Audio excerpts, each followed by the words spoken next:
Thanks for staying tuned. It's still iBrand Daybreak. Now it's time for that discussion segment. About a year and 9 months after its National Working Committee was dissolved, the stage is now set as the All Progressives Congress now has its new National Working Committee. The convention took place at the Eagle Square in the Federal Capital Territory with Adamu Imagine as national chairman, while Iyola Omishere, a former deputy governor of Osun State, Imagine as the national secretary. Now, to discuss this and more with us is Charles Ideho, a public affairs analyst who joins us via the phone. Good morning and welcome to the show. Good morning, Samson. Good morning to you, Mr. Charles. Thank you so much for joining us. Yeah, thank you. Now, the APC convention took place on Saturday, and of course, there were a lot of drama, especially looking at the fact that a lot of people had to withdraw because of the consensus list. Out of 36 positions, we saw only 5 elected into office. The rest were consensus. What's your reaction to this? Okay, well, thank you for asking me again. The consensus, I think APC they just play the first one on themselves and on Nigerians because they looked at, there were permutations from a lot of, from so many quarters in Nigeria, particularly the main opposition party that APC being put by strange bedfellows, that this convention was going to be a real test, a real litmus test for the party. It was going to either mar or make the party, was either going to bring progress or what. So a lot of people were even expecting that an implosion would happen within the party, which of course would bring about the disintegration of that party. But an APC also were smart enough to also understand that if they had thrown the race open for all, personal interest of so many powerful forces in the party could have brought about the reality of that implosion that people were thinking would happen. So the president had to wait the big stick, had to move it as the leader of the party to say, look, we should not play to the hands of the opposition. The opposition already waiting in the wings to have the party torn down or torn apart. So they quickly rallied and then decided to say, okay, let the party supremacy be what they would all fight behind. So that's why they asked all of them to say, okay, let us fight behind this man that who is the president's favorite. And in order to also pacify them, they now say, okay, you know what? We know you have invested, so the monies you have paid as a registration fee for the nomination fee, we're going to refund you. So that also helped to assure the feelings of those who may have felt bad about it. So in the end, they were able to come, they saw the party has been the main focus for everybody, and then so they all decided to shift their sword in the manner of speaking. They all decided to say, okay, let our personal interest not override that of the party interest. So that's why all of them just decided to say, okay, let's have a party as a focus of everybody instead of having this personal interest overriding the party interest. Okay, looking at it now, it seems certain blocks of the party have prevailed with their choice of candidates. Let me even take you first. Were you surprised that the consensus was not just restricted to the national chairmanship position, but across board? And aside that too, with the newly elected National Working Committee, what do you make of it in terms of the permutations that it probably suits a particular candidate or aspirant than the other? Well, first, I think national is actually what they have elected so far is national executive of the party. Yes. That's the highest organ making of the party. Well, of course, this organ, if you look at the Article 14, subsection 1 of the AP's constitution, it says that national chairman shall be the chief executive accounting officer and shall preside over the meetings of the National Executive Committee and the National Working Committee, both of them together.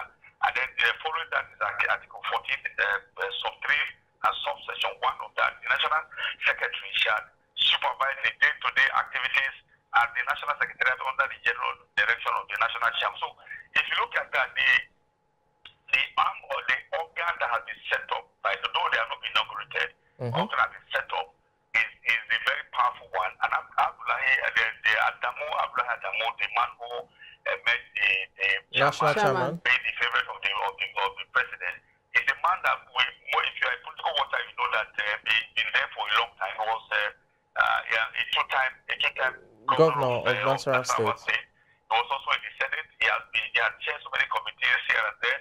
He was also the BOT secretary, general secretary of PDP in those days, General Obasanjo. He was very close to Obasanjo in his days as those. But so I think if you look at it to get a question correctly, they might be able to sway the interest of everyone, even if it has to come to the fact that people also, you have so many of them who want to also vie for the position of the president. Yes. I think this body, even including Omission Resources, is also a Mino.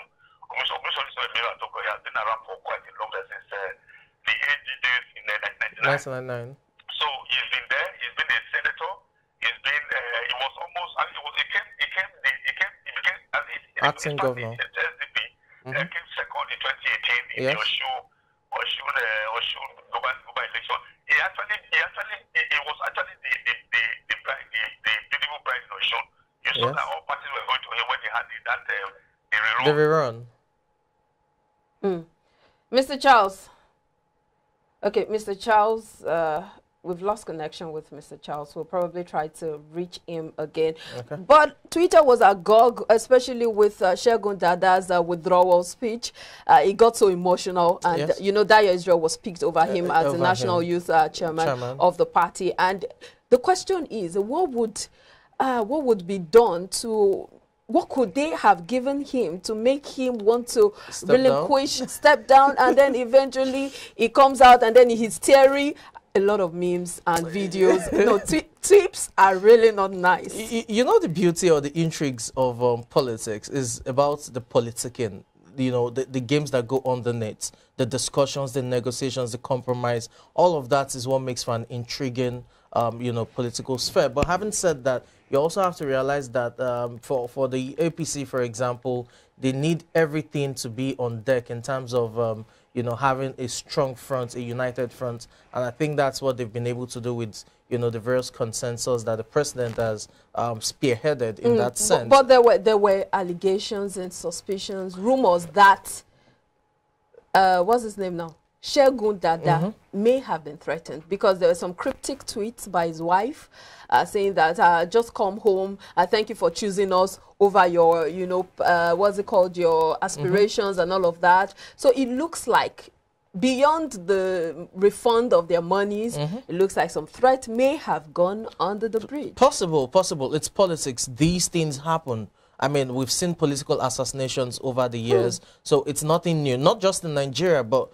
you know, even abroad. There was a time, you know, in the United States that has, in quotes, you know, the strongest and all of that democracy in terms of democratic institutions, where even the presidents were being targeted. So it's nothing new when it comes to politics, issues of, you know, threats or what have you. But well, it's still in the realm of speculation. We don't have the facts yet, but we'll take a break now. When we come back, we'll continue the conversation. Please stay with us.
Swift Dry Cleaners Limited, professional dry cleaners, best in dry cleaning and laundry services, and meets the needs of our consumers. Yeah, Swift Dry Cleaners Limited. Swift Dry Cleaners Limited. Swift Dry Cleaners Limited. Yeah. Swift Dry Cleaners Limited. Yeah, for clean wash and quick delivery.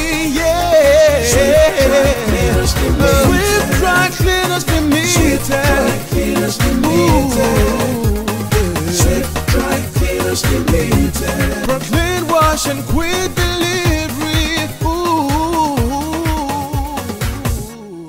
Swift Dry Cleaners. Clean wash, quick delivery.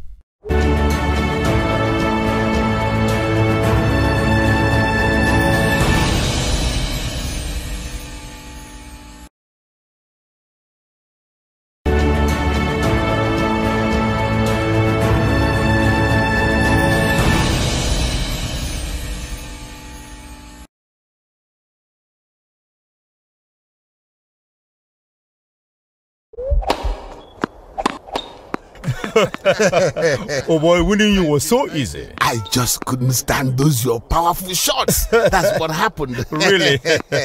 Let's go to my place for dinner.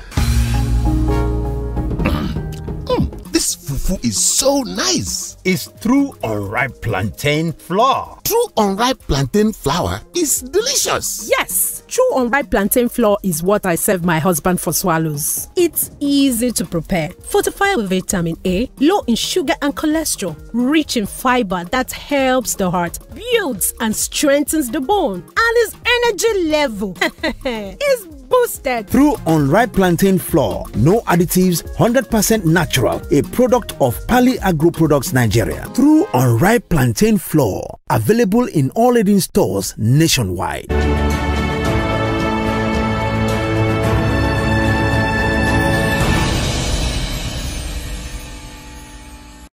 Staying tuned.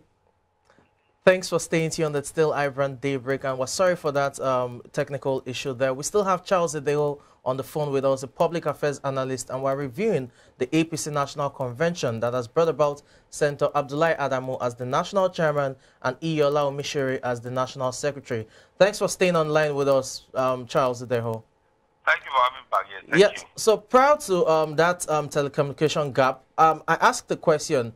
There are reports or speculations that the newly inaugurated officials, or rather the newly elected officials, suit certain aspirants or a certain aspirant over others. You know, the whole politicking, the strategies of having allies in various, strategic positions. What do you make of it, considering the elected officials? If you look at it, if you are familiar with the way politics run in this country, if you want to... Hello, Charles. Okay. Okay, looks like we've lost audio with Charles. We'll try to fix that. But these issues, of course, are pending.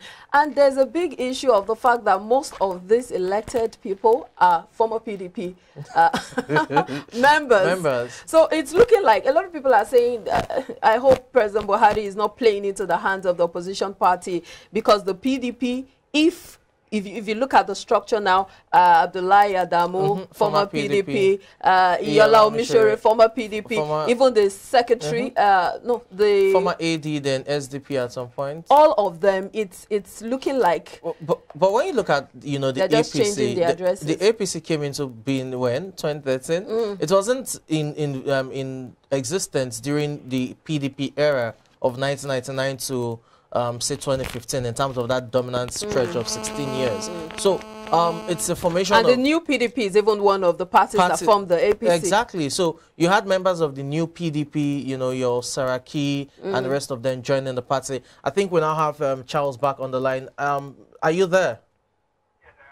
Oh, okay. Thanks for staying tuned. We're so sorry for the telecommunication or connectivity issues. Yes. So, yeah, okay, to the question. Something I was building up to something about the question you asked earlier. Okay. And are you there? Yes, I'm with you. Shoot. Okay, you recall I was saying that there are two types of interests that run in all the parties. Yes. And even if it's not even if in the global space, you have two interests. The interests are first, you have the individual interest. Yes. And then you have the collective interest. And this collective interest, again, is also subdivided into interests of caucuses and all that. So if you aggregate all this together, you'll find out that it's almost always impossible to find all of them in the whole party who are wanting to root for one particular individual. It may not happen because, for instance, you have people within the party now who are already making their interest known in the party, led by Asiwaju Bola Tinubu, who actually was smart enough to make his interest known, his aspiration known early, so far behind, far before everybody who came up. So if you look at that, and there are also elements in that party, very strong elements in that party, I should hastily add, that are also opposed to his emergence as party flag bearer in the course of time, because of some very personal reasons. Then you have the regional interest, or people are saying, okay, well, since the North can't take it now, we want to see who can be pro-North. That's also there. So they're looking towards who a candidate that will be pro-North, so that even though the North is not going to be there for the next 8 years because of this zoning formula, they want someone who can also represent the interests of the North. And that element is also very, very strong in the party. You have people who say, okay, let the pendulum swing to the South. The South has to do something and all that. Of course, there are people who are also looking at that. There's also the interest of the intellectuals. The intellectuals also there, people rooting for people, someone like Shibajo, even though he has not openly declared his intention. No, so these are the interests. So you can't say that all the members of that national executive committee would throw their weight behind one candidate. It may not happen that way because focus of this multiplicity of interests I just mentioned, as Samson. Okay, you preempted my next question, which is there were reports in the media sometime in February that the Vice President, Oshibajo, will declare his presidential bid after the National Convention that was slated for February 26th at the time. We know quite well it was moved a month, and now the convention is over. Are we looking at the Vice President, throwing his hat into the ring sometime this week, now that, the convention is over? That's one. Then two, if he decides to get into the arena, how does that change the, race for the APC, considering the various candidates or aspirants, rather, that have expressed interest thus far? Well, first, for Oshibajo, because a lot of people some people even agree with him that he's not smart, or he's not. What they're saying is that the man seems to be afraid of who? First, he said, "Oh, a lot of people are saying if he makes his intention known, it will be like backslapping Tinubu, who of course is a political godfather and political benefactor." But that's what people are saying. Why don't you? Because this is about interest. If you have what to offer, why don't you just go ahead and offer it? Then some people even say, because of certain issues, people have accused him of being too Christian, and he's also been too redeem Christian. Because a lot of people have even accused him of surrounding himself with all members of Redeem only, not even the Christian body. So there are some of these people agree about him. I agree with him, but what you said now about he is declaring his station after the convention, yes, they are all mere speculation. Of course, speculation sometimes exactly maybe a measure of fact from there. Yes. So we wait to see something whether Vice President Oshibajo will throw his hat in the ring. But for the other one you said about if he does, maybe Tinubu, for instance, I'm sure you were making allusion to Tinubu, who of course was the very first to throw his hat in the ring. You see, when you announce your intention quite early, you have an advantage over the others. Actually, yes. Because that's exactly that was exactly his tactic. He just went straight to the president and faced him to say, "President, I'm interested in this office. Once you vacate something, I'm going to be taken." So you see, ever since what he did, he was able to engender a flurry of political activities ahead of everybody. So anybody who's coming out, they are playing catch up. Everybody when it has to do with all this, because he's everywhere. He's going to the he's going to the north, to the north central, everywhere, because he was the best person to do that, and that's also a tactic that he is using in order to cow everyone who is coming after him. Let's consider the fact that most of these newly elected members of the NWC are former members of the PDP. There have been questions as to if the APC is unknowingly ceding power to the PDP, and then also there are allegations of fraud against the new chairman, that's Adamu Abdullahi, saying that if he is the new chairman of the party, what about the allegations of corruption against him? If, you know, if the head is rotten, you know what they say about the body. Well, because you already know to know exactly how things go around in this country. Adamu Abdullahi is not a very first person who has that moral burden hanging upon his shoulders. But you know how it plays out. Once you are very close to the government, you are very, very close to the corridor of power here. You know how it happens. Join the APC and your sins are forgiven. Some of these allegations will definitely, although he doesn't enjoy immunity at all, but because of his closeness to the seat of power, I mean, being the chairman of a ruling party for now, I can tell you, maybe if you like, you call it a political prophecy, that all these allegations and other are going to be kept in abeyance. I'm telling you, because I don't think there will be any maybe EFCC will be powerful enough now, whether it's the power, Abdullahi will be powerful enough to want to raise to want to unearth those fights again. For now, except he's playing with his job. I am telling you that all these agencies that are saddled with the responsibility of taking into graft and all that will not be powerful enough to raise any objection or to raise any position, whatever if you like, against him, because the man is now as powerful. But the opposition can. Charles. So, Charles. Hello? The opposition can, if the members of the party aren't bold enough to do that. The opposition, in fact, the PDP already is. Yes, PDP already in. No. The man left PDP long time ago. You understand? Yes, I'm saying the PDP is already raising the dust that he has some allegations on his neck. Yes, that's what I'm saying. PDP is an opposition. They can't say anything other than opposing the party. PDP can raise objection, but what I'm saying is I would also retrace what I said earlier. If you look at ICPC, you look at EFCC. Let me ask you a rhetorical question. Do you think all the leadership of these two anti-graft bodies will have the power to start asking questions about those allegations right now? Because the man is there, is the chairman of the most powerful party, if you will, in Nigeria, and he's very close to the president. And the president says, "This is the man I want there." So you want the EFCC to now go against the president? Except the Bawabla, he doesn't want his job to continue. So that's why I'm saying that all those allegations, as far as I'm concerned, will just be kept in abeyance for another 4 years, if you will, before it can be raised again. Because you know how it is in Nigeria. If you have we have very powerful president, and the president's body language usually is what everybody looks at. So if the president's body language has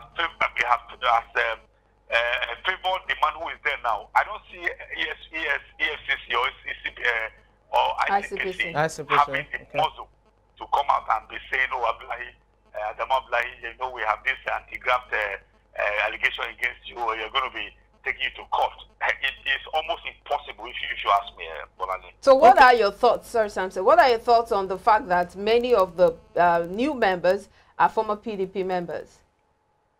Well, they were former PDP members, but that does not mean PDP is in. I heard that even on my radio program, I also discussed that yesterday.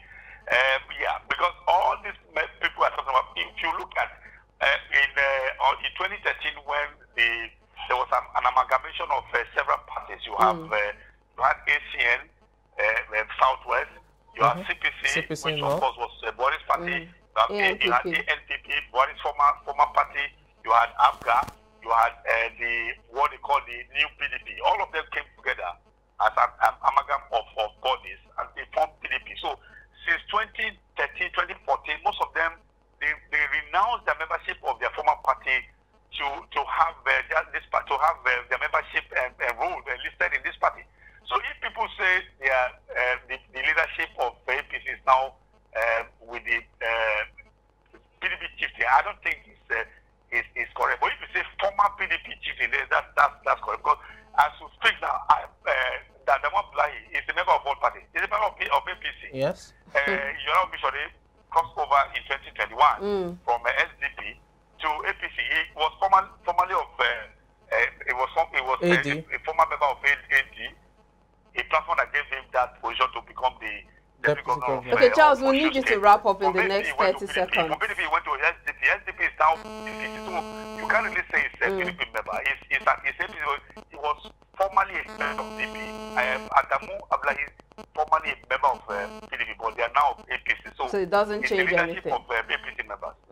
All right, thank you so much, Charles Adele, for your contribution on this issue. Thank you. We'll take a break now. When we come back, the conversation continues. We're still talking about the APC convention that took place on Saturday. Please don't go anywhere.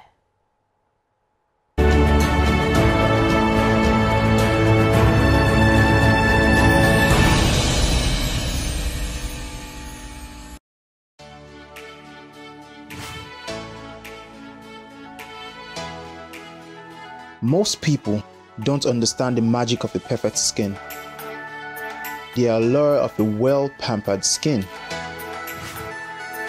We bounce from skincare products to skincare products, from spa to spa.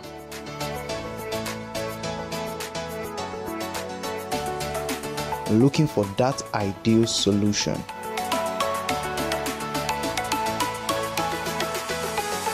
I found the solution.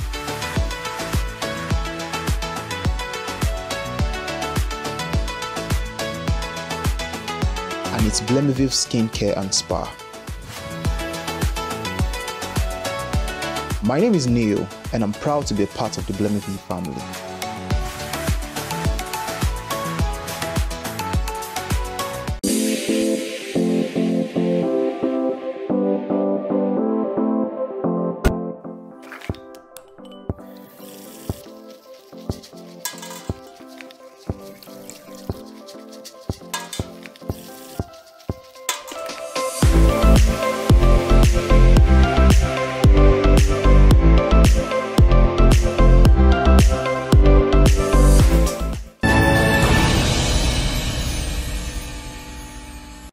You're still watching iBrand Daybreak, and the conversation definitely continues when it comes to party politics. It's all about the APC National Conventions, and several Nigerians are reacting to it, both political technocrats, the political activists, as well as politicians themselves who are either members of the party or members of the opposition party. Everyone definitely has a say. Now, joining us to discuss this further is a political technocrat. Dr. Dayo Kayode is on the line, and welcome to the show. Good morning. Good morning, Dr. Dayo. Good morning. How are you? Top of the week to you. Yeah, top of the week it is. The APC National Convention, consensus was what was in the air prior to the convention, but majority felt it was just restricted to the national chairmanship position. Apparently, we were all wrong. It was across board, so to speak. What's your reaction about that itself? Yes. Let me first of all appreciate the way that the president, who is the leader of the party, was able to convince every other person to uphold the consensus strategy that was adopted over the weekend by APC. But at the same time, we could see some kind of hoodwinking in forcing so many of them to align with the so-called unity list. Because even after the meeting with the president, there are still a lot of them that were saying, no, we got to go to the field. Even at the point, the chairman of the Governors Forum, a person of Dr. Kayode, the governor of Ekiti State, was saying that he was not aware of the consensus being planned by the president until when one of his aides came to debunk it. But somehow, what he said at the were recorded by journalists. Now, the issue is, to what extent were people happy with that consensus list? Were they all in tandem with the consensus list being presented by the leader of the party? Are we saying that they are keeping quiet, has some kind of satisfaction, hoodwinking, some kind of threat in it? Because we can also remember what happened during the election of the leaders of the Senate, whereby the person that was supposed to even contest for the presidency of the Senate was invited to Aso Rock, and he was actually having some cases with the EFCC. But by the time he came out of Aso Rock, the case was removed of him. Until today, we've not had anything. All right. So these are issues that we need to look at. Even look at the chairman, the president, the newly elected chairman of the APC. Yes. It's been alleged that he's having a case of fraud, 150 billion on his neck. Dr. Dayo, before we delve further into that issue, Dr. Dayo, trying to promote Dr. Dayo, or going against corruption. Before we delve into that issue, let's not leave that threat issue you just mentioned, because there have been allegations and speculations about the fact that some of these people may have been threatened into silence. For instance, look at the case of Shegun Dada, who Dayo Israel was chosen over. You'd see that his wife, hold on, Dr. Dayo, his wife had already been sending some cryptic messages on Twitter saying that she knows that, yes, he wants this so much, but thank you, let me just quote her, "Thank you for choosing us," that's the family, "over your political ambition." So it looks like there's some political threat underneath this whole submission and stepping down and all of that. And then there's also the issue of, yes, we know there have been talks about the fact that these people have been paid into silence. But this threat issue is one particular issue I'm interested in. Dr. Dayo. Now, you see, yes, you see, even after I had appraised the president for bringing these people together, I now use that word hoodwinked. There is every possibility that, you see, the EFCC, the ICPC is under the presidency. I'm at you, when all this, okay, look at what happened to, what's his name, Umahi. So these are issues that we need to all put together in this country. So when you are talking about consensus candidates, must you force them to relinquish their wish? No. It has to be from the inside. Oh yes, what this guy is coming in to do as the chairman is better than what I am going there to do. So let me subsume myself under such a person. It has to be a kind of a free will. Not that you now come out with a kind of a document saying, "Oh, Benny, if you don't do this, if you don't do that, look at this. Look at your dossier. We are going to be after you." And, people will be afraid. There's no doubt about it that a lot of people have been disenfranchised by hoodwinking. But one thing is good. By tomorrow, it is said that APC is coming up with the appeal committee.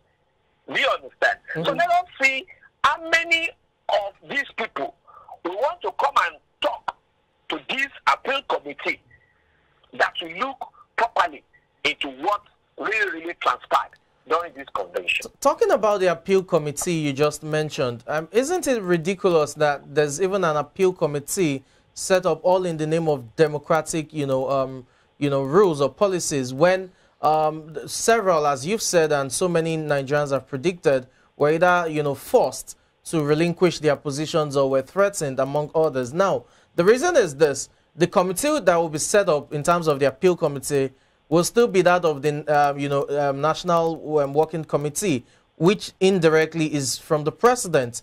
Do you think even if aggrieved members have their cases before the appeal committee, they will be successful, considering the appeal committee is just an offshoot of the president? No, it's not that anybody is expecting that those possible the agreed people going to that appeal committee will be successful. But then we'll be able to hear a lot of things, a lot of undercurrents that played out during the days, the weeks preceding the conference, the Congress. The convention. We will be able to see what so many of these contestants were made to go through.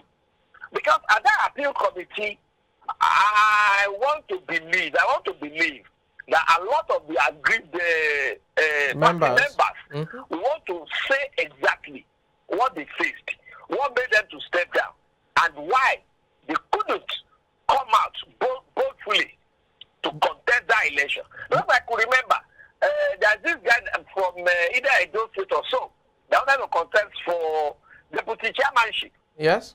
Even after the meeting with the president, he said, look, no matter what, let us go to the field. That he wants to get there and also test his popularity.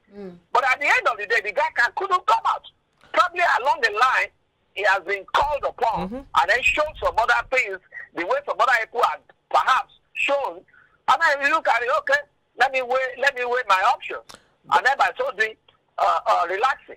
But Dr. D, let me interrupt you there, please. I'm very sure that by the time they set up this appeal committee, maybe one or two people will be ready to say the truth as the guy will happen. Then based on that, we'll be now able to project what might have happened to others. Let me interrupt you there, please. If, and this is a big if you have members threatened, blackmailed, hoodwinked, whatever it is, in relinquishing their ambitions, do you think these same members that have been blackmailed or threatened can easily, come forward to the appeals committee? Yeah, they might not want to come by themselves, but don't be surprised that we are going to be seeing now a lot of documents that are likely to have related to this on the social media. We're going to be seeing a lot of them because all these people, they have aides. All these people, they have supporters. And there is no doubt they would have been discussing with their aides and their supporters. And some of these documents might have leaked out. And when all these things leaked out, you can be rest assured, Nigerians, it will be placed on the social media. And from there, people will now be picking bits and pieces together to be able to ascertain what exactly has really happened. Okay, apparently all eyes would be on the appeal panel, which we'll be holding tomorrow, and we'll see how that pans out, especially as we expect some aggrieved members to air their opinions. Dr. Dayo Kayode, thank you so much for your thoughts on the show this morning. It's my pleasure. Thanks for having me. Thank you very much. Okay, we'll go on a very short break now. When we return, the conversation definitely continues. Please do stay tuned. Time to delve into the world of sports with Samson Oloide. Please stay with us.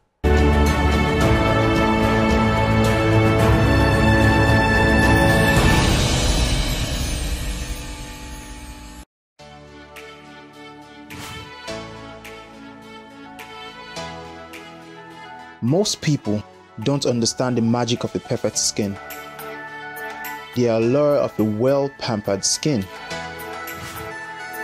We bounce from skincare products to skincare products, from spa to spa.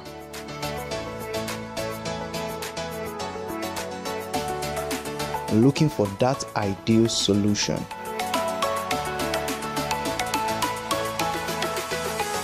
I found the solution.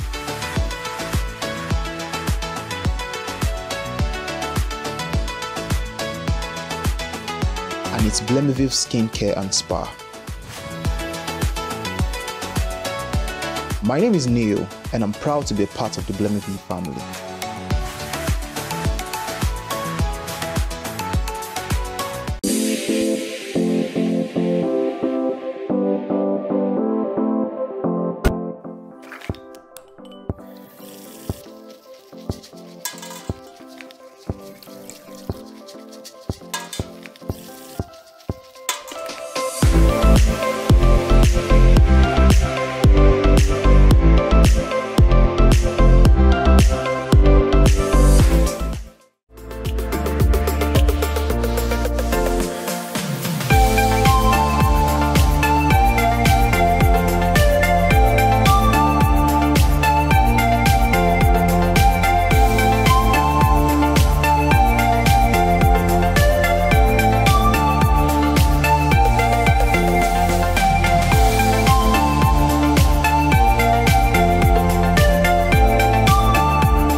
Cleaners Limited. Professional dry cleaners. Best in dry cleaning and laundry services that meets the needs of our consumers. Yeah, Swift Dry Cleaners Limited. Swift Dry Cleaners Limited. Swift Dry Cleaners Limited. Yeah. Swift Dry Cleaners Limited. Yeah, for clean wash and quick delivery. Yeah, Swift Dry Cleaners Limited. Swift Dry Cleaners Limited. Swift Dry Cleaners Limited. Limited. For clean wash and quick delivery. Ooh. Swift Dry Cleaners. Clean wash, quick delivery.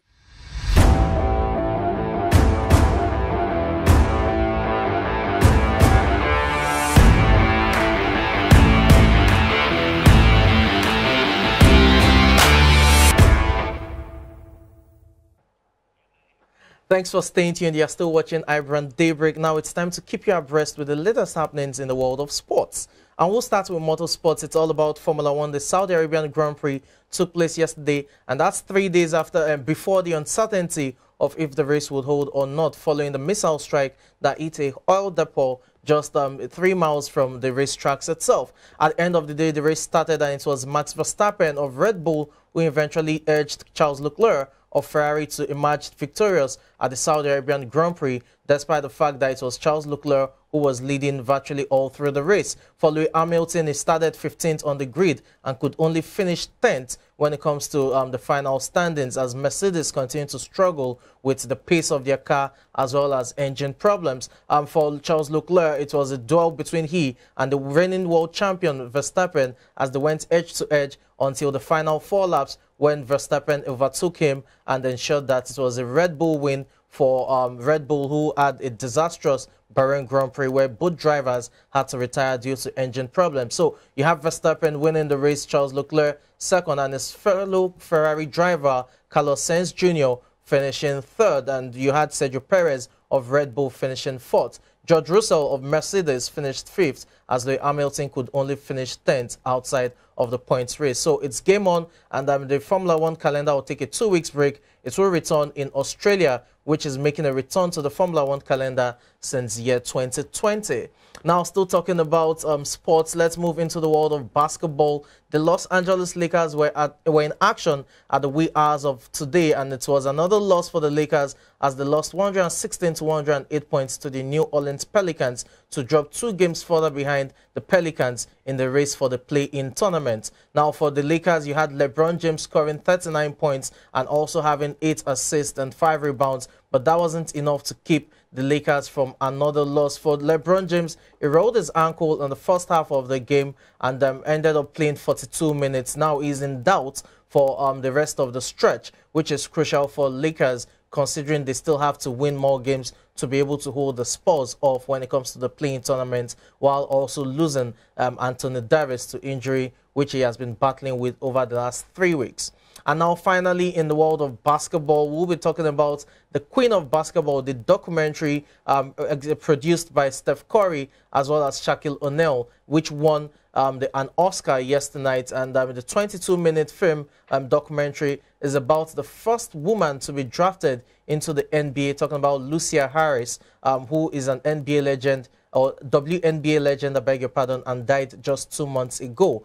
Queen of Basketball won the Oscar, and it follows the footstep of the late Kobe Bryant, who also won an Oscar with his documentary Dear Basketball 4 years ago. So Queen of Basketball winning this, and for Lucia Harris, it's a legacy that will be used to honor her. You had Proudfoot directing the 22-minute film documentary, and he used the opportunity to also call for Brittany Griner to be returned home. Remember, Griner, the WNBA superstar that plays for Phoenix Mercury, is currently detained in Russia, having found cannabis oil in her luggage in Russia, and if convicted, she will spend up to 10 years in prison. So there are hopes that she returns as quickly as possible. But it's just great, Bola, to see that Shaquille O'Neal follows the footsteps of his great friend and former Lakers colleague in winning an Oscar. I think it's well deserved. I'm particularly excited about the fact, the posthumous honors gotten by Lucia Harris, especially considering the fact that no one knew about her story until now. So it means if this award had not been given, the story would just go like that. And exactly. You have to give credit to Steph Curry. That's the Golden State Warriors talisman. Who did the documentary. Who was part of the producers alongside Shaquille. He was the one that really brought it to the fore. It was sneakers where he branded Queen Lucy and all of that. And but you know, it just speaks to the lack of parity when it comes to gender equality, especially in the world of sports. Exactly. Although the bridges, you know, closing up gradually. Yes, exactly. And again, you just have to give kudos. It's a 22-minute film. It's really powerful. Tells the story of the woman, her impact in the world of basketball, winning 3 state championships with Delta State University in the 70s, being the first woman to be drafted into the NBA, WNBA. It's a whole lot, and then really. died at the age of 66. You know, you have to give credit, really. I think it just shines more light on women's basketball and the power that women have in changing various patriarchal narratives. And I hope this would actually totally change the face, especially when it comes to women's sports. Focus more. Put them out there. There are women who are doing fantastically well in the world of sports. Basketball, boxing, weightlifting, and all of that. I think when you look at sports generally, probably the only sport that really has women being dominant, or the 2 sports, will be tennis and, you know, athletics. Athletics, you know, right from days of Marianne Jones down to now, you have Ellen Thompson dominating. In tennis, it's always been about the Williams sisters with the new blocks on the new kids on the block and all. So those are 2 sports where you have women prominently. Yes, when it comes to football, you really don't get to hear more, unless there's a women's World Cup there.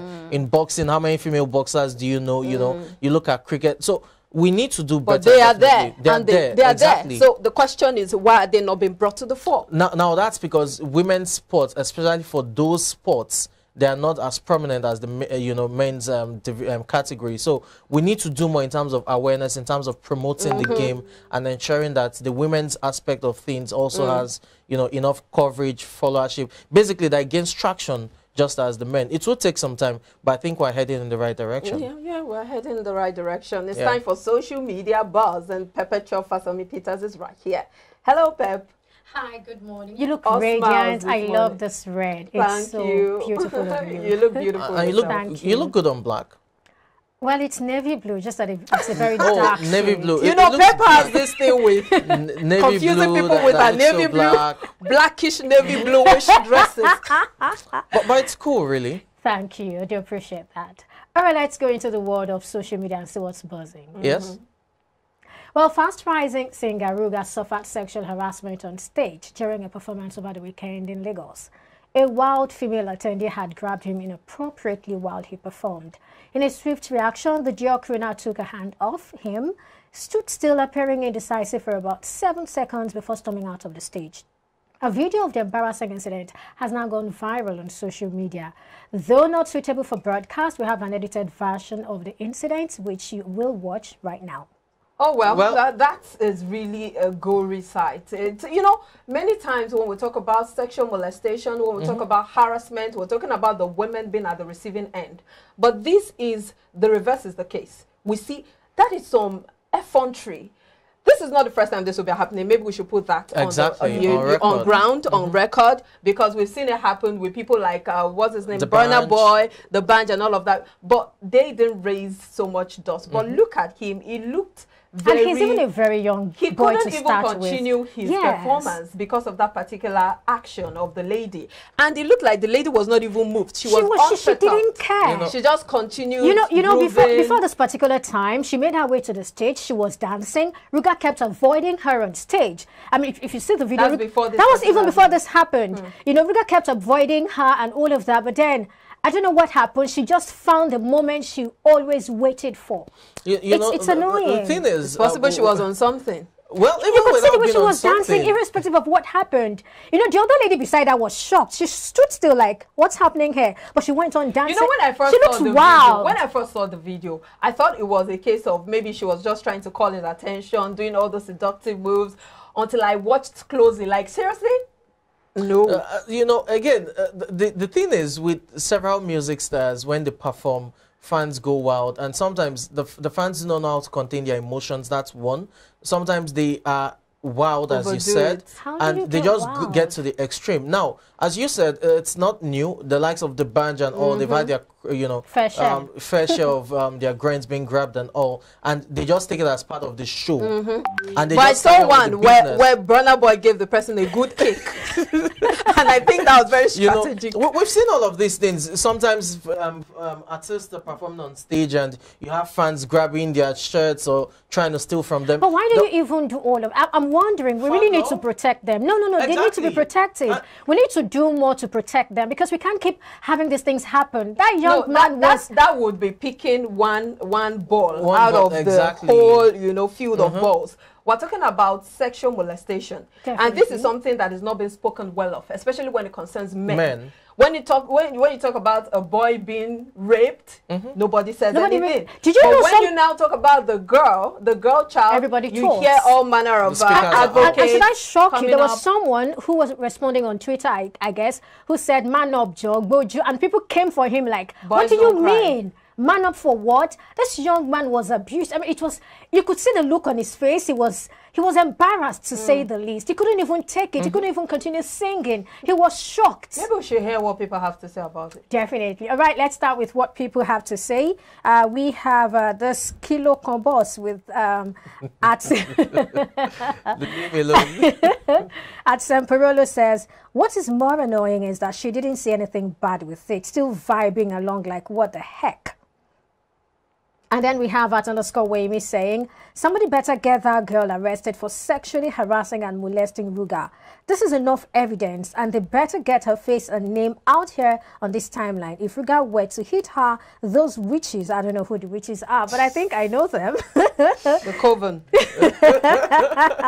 "We'll say it's abuse, but the witches won't see this one." I'm so mad. I was actually waiting for them to, you know, make comments, but well, this is what it is. Comments reserved. The game is the game. And then we have @1 Akibong Edet saying, "Ruga was violated. His only crime is that he's a male celebrity. He couldn't even continue the performance. We don't talk enough about the way and manner most of these young ladies sexually harass, assault, and abuse the male gender. It is not normal. We do not enjoy it." And I think that's very important. That last part, we do not enjoy it, because some ladies feel like a man should always enjoy it. So even when it's not consensual, even when he doesn't even want it, he doesn't even need it. I saw a video of a particular artist also. He was performing, and then he stood there for the ladies to be doing all manner of things with his body, and he appeared to be enjoying it. So well, he was enjoying it, but this other person isn't. I want to believe we do not enjoy it. That's the point. Okay, that's what you're trying to. Some of them actually want it. It's all about consent. It depends. If you want it, it's a different thing. The musician who stood there wanted it. Yes. He didn't want it. So I'm saying he generalizing, saying we do not enjoy it. When consent is not, if you don't seek consent, don't do it. I think that's just the point he's trying to make. In that regard, you look at it, how do you even seek consent when, you know, the music is when loud? You're performing, it's a music concert. The thing is, don't even do it. You know, so it's silly really, but one would hope fans do better. We've had instances where fans, you know, go all handsy on their favorite musicians, and the safety of the artist is even threatened. There were talks of Wizkid punching, you know, a fan in December who wanted to rob him or something. I think he tried snatching one of his gold chains, and you know, he just reacted based on reflex. But again, it calls for one, more security for these guys. Exactly. Then two, it also calls on fans to, you know, do better and behave better. I understand the excitement, but I wouldn't call them fans. Keep it in check. And then also looking at this gender parity, I keep saying this, looking at how we would have more advocates when it comes to sexual harassment as concerning men, not just about women. If a woman was the one at the receiving end, then trust me, Twitter would be agog with all manner of comments, all manner of trolls, and all that. Have probably been arrested by now. So we hope that the same energy can be put into this particular issue. Well, I really want to appreciate the people who went the extra mile to get her face out there. They got the video of the before when she came up to dance and Ruga kept avoiding her and all of that. I think that's a good job they've done, and whoever wants to take this up has enough evidence to do that. Definitely. Well, we'll move on to the second story. This is a very sad one. Lady seeks justice for widowed aunt who was thrown out of her husband's house barely 24 hours after his burial. According to the lady, the house in question was built by her aunt. The unfortunate incident has garnered so many comments, with some people promising to help. And here are the tweets. We'll start with this particular tweet from I Am Beckett. Beckett said, "I can't believe people still live like this in 2022. And now that's a very, very sad one. And then we have, how do people inflict pain on someone who is mourning already? That's Nooks_cutie. NUX_cutie says, how do people inflict pain on someone who is mourning already? This is wickedness. And then we have I.Tobiloba saying, so they have been waiting for their brother to die. Some siblings are doing the most. Is the wife of the deceased not supposed to be the rightful owner by law? May God punish them. Oh, well, that's from Tobiloba praying. And then we have Barbie_cheesy saying, I remember the night after my dad's burial. I mean, my uncles and aunt displayed their true colors too. This life, Nadia, our eyes open. Wow, okay. And we have AR_Rashid News saying, ask very well about the person you want to marry. English grammar cannot do everything. Just make sure you know about the culture and tradition of the person. You want to react to that? That's ordinarily, or let me say, culturally, in some parts of Nigeria, when a man dies and the woman is, of course, widowed, we see all manner of practices. Shave her hair, you know, give her the body, what's it called? The water used to wash the guy's corpse, give her to drink and all of that. Yes, we might want to think or believe that these cultural practices have stopped, but it's not true. It's still going on in different parts of the country. And how do we put an end to this? A lot of people, and some of these people are educated. So education is not the answer. So there's still a lot to do, especially when it comes to sensitization, advocacy, creating awareness. For instance, this particular case, she was thrown out of her husband's house just because she was seeking, just because the husband died. It's just pathetic. And when you even read the story further, whoever posted, you know, alleged she built the house. Now, no, she said so, yeah. You know, you have to look at it again. When she built the house, the documentation, was it in her name or the husband's name? Now you have lawyers, you know, sensitizing people that when you buy properties, you know, it should be well spelled out. It shouldn't just be, for example, Mr. and Mrs. You know, iBrandTV. It has to be spelled out, even if, you know, you're buying as a couple. If you're buying as individuals, then you should also spell it out. But even aside that, let's even leave the fact of the documentation. It's very important. Does it make sense? You know why? It's very important, I know, but does it make sense that a widowed person, someone who is aggrieved, who is mourning, if you want to go the way of the scriptures, you read the man's heart is desperately wicked, you know, something like that in that sense. And, you know, you want to go through that route, really. But let's bring it away from there and look at it. As someone said, the siblings of the deceased may have been waiting for that perfect opportunity. They're not interested in whoever is grieving. You know, they're more concerned about what we want to get. And you never can tell. Probably disease that has been on the sick bed for a while and they're already counting down like, go soon die, go soon die, go soon die. And then that mentality, you know, that whatever the woman has is the man's. Automatically. Like she doesn't have anything. That's why I said documentation. It's very important. Lawyers advocate that they tell, you know, couples and all. It has to be spelled out. If she has it in her name, and, you know, she has the documents, the authentic one, she can always get justice, you know, through the law. But if it has to do with the basic or the traditional Mr. and Mrs., then it becomes more complicated. Because if the man even remarries, for example, you've heard lawyers say that if he remarries, whoever he remarries in terms of new wife is also Mr. and Mrs.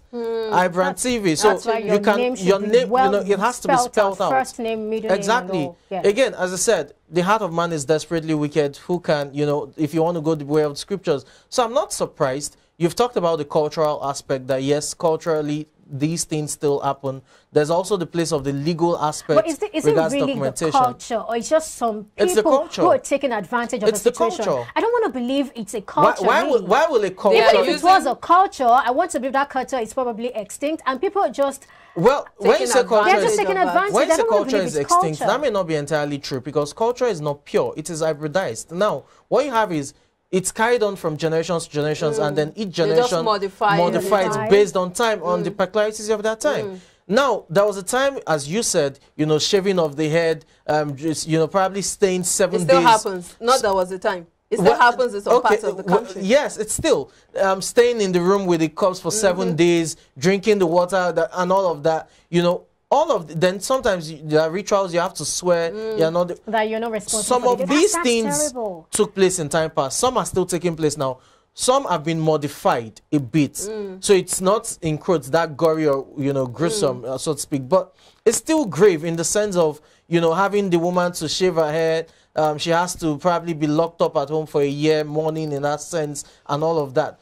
Culture has a place. There's the legal implication of things in terms of documentation of properties or assets. There's also the place of individuals being kind-hearted, being humane to someone's plight, and that's why I brought the scriptural reference of the heart of man is desperately wicked and all. Culture and law is made for man, not the other way around. So we can always tweak it. If at all there is a law like that or a culture like that, we can always tweak it. And it's unfortunate that the women are always at the receiving end of things like this. And that's really, really very sad. We need to do a lot to speak up for women, to educate them, to make them know what to do and how to go about things like this so that they can avoid situations like this. You were talking about a particular lawyer, and a whole lot of information and education has been going on in recent times with people saying this is how this should be done and this is how that should be done, just to avoid situations like this. And there are even a lot of things really. Let's hope she gets justice. I really hope she has her documents intact and they're in if she her does, name. I mean, if the documents are in her name and are well spelled out, it's fine. And I hope the husband has a will also and has all of these things taken care of. And she is the next of kin too for his will. A lot of legal implications here. But let's wrap this up by going to the quote of the day. And this is success does not consist in never making mistakes, but in never making the same one a second time. Yes. And that's a quote by George Bernard Shaw. Definitely a great writer, a great critic. But yes, while I agree that it's not about you in never making mistakes, but in never making the same one a second time. I know that, yes, a lot of people are scared of making mistakes and then they don't take the bull by the horn and take that bold step. But I also believe sometimes you make the same mistake twice. Because you may not have learned all that you need to learn from the first one. So sometimes it happens. Again, you have Irish poet Samuel Beckett saying, ever tried, ever failed, no matter what, try again, fail better. It's all it's all within the context of growth, learning.